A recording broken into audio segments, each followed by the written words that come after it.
வணக்கம். தேசிய ஜனநாயக கூட்டணியில் ஓபிஎஸ் அவர்கள் அங்கம் வகித்து வரக்கூடிய நிலையில் தற்பொழுது அவர் பாஜக கூட்டணியிலிருந்து விலகுவனது என முடிவெடுத்திருக்கிறார்.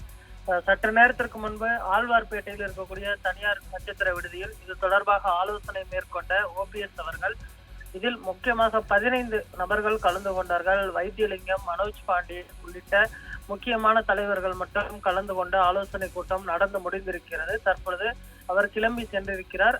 இது தொடர்பாக ஒரு விரிவான பத்திரிகையாளர் சந்திப்பை நடத்துவதற்கும் ஓபிஎஸ் தரப்பு திட்டமிட்டு இருக்கிறது. தேசிய ஜனநாயக கூட்டணியில் தொடர்ந்து அவமதிப்பை சந்தித்து வரக்கூடிய ஓபிஎஸ் அவர்கள் அமித்ஷா சென்னை வந்த பொழுது அவரை சந்திக்க மறுத்துவிட்டார். அதே போன்று சில தினங்களுக்கு முன்பு பிரதமர் நரேந்திர மோடி அவர்களும் தமிழகம் வருகை தந்திருந்தார். அப்பொழுது அவர் கனிவான வார்த்தைகளை கூறி சந்திப்பது என்னுடைய பாக்கியம் என கூறியும் கடிதம் எழுதியிருந்தார்.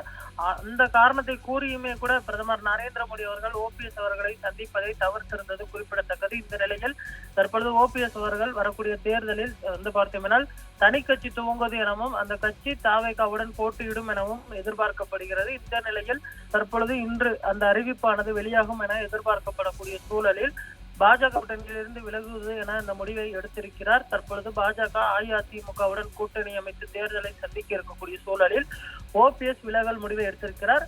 டிடிவி தினகரன் என்ன முடிவெடுக்க போகிறார் என்பதனை பொறுத்துதான் பார்க்க வேண்டும். ஓபிஎஸ், டிடிவி தினகரன், சசிகலா உள்ளிட்ட யாரையும் சேர்க்கக்கூடாது என்பதில் இபிஎஸ் அவர்கள் திட்டவட்டமாக இருப்பதனால் பாஜகவும் அவர்களை பார்ப்பேனா சந்திப்பதை தவிர்த்து வருகிறார்கள். இதனால் ஓபிஎஸ் அவர்கள் தனி கட்சி துவங்க இருக்கிறார். செப்டம்பர் மாதம் பார்த்தோம்னால் 4ஆம் தேதி மதுரையில் பிரம்மாண்ட மாநாடு நடத்துவதற்கும் திட்டமிடப்பட்டு இருக்கிறது.